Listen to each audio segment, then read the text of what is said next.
Hi, I'm Trevor Austin, the founder of Authentic Life Financial Planning. In this video, we're diving into the number one equity comp tax filing mistake that I see all the time.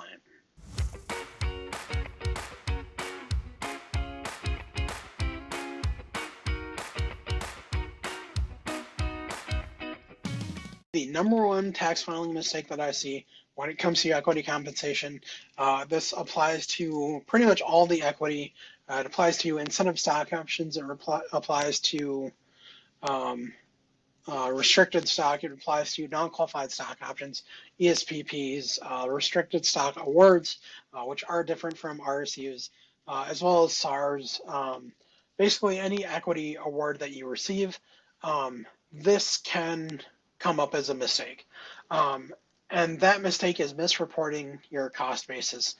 We've touched on it a little bit, but it really is such a common mistake. It really is the most common mistake that I see. And again, it can really affect how much tax you end up paying when you go to file your return. So questions like why is this even an issue? It really shouldn't be, in my opinion. That being said, what the issue is that not all custodians do a good job of reporting basis when it comes to equity awards. Some award types, they're actually not required to report it, such as restricted stock units, restricted stock awards. They're not required to report it. But things like stock options and ESPP shares, they should be reporting this correctly. However, I've generally seen that is not always the case. It's kind of one of those situations where you really do need to verify that they're doing things correctly. Otherwise, you have to assume that they're not doing it correctly. I wish that were not the case. It really should not be the case, in my opinion. But we live in reality. We have to kind of play by their rules. And in my experience, they do not do a good job of reporting the basis correctly. So we've talked about how to fix this already, but the biggest thing is you need to make sure you're reviewing your W-2, comparing it to your final paycheck for the year, and then you also need to review the 1099 and the Schedule D and make sure that the basis is being reported accurately so you're not paying more tax than you should be. Again, some custodians are supplying a supplemental 1099, sometimes called a corrected 1099, that is reporting the basis correctly. Again, with stock options, both ISOs and NSOs, they should be doing that, but that has not always been the case from what I've seen, unfortunately. I wish that were not the case, but again, we live in the real world and we have to play by their rules. So let's look at an example. So Richard Rich is an employee of RI Company, a large tech company, and he receives RSUs each year. And in 2024, he sold all of the shares that had vested in 2024 when they vested.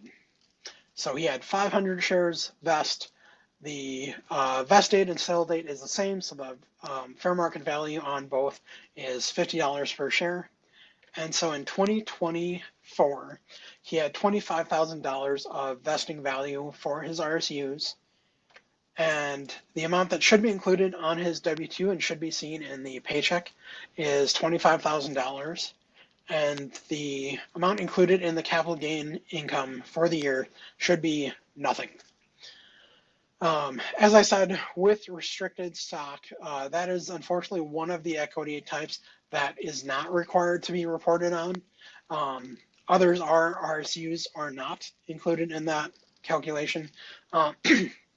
So it's very common that $25,000 would show up in both the W-2 line 1 of the 1040 as well as the Schedule D as a short-term capital gain. Now, I want to be clear, for someone who's in, let's just say the 22% tax bracket, that means they're going to end up paying more than $5,000 extra in federal income taxes in 2024. That's a lot of money. So we need to be thinking about this. We need to be concerned about this. We need to make sure that we're reporting things correctly, because the taxman certainly will not let you know that you overpaid them, but they certainly will let you know that you underpaid them.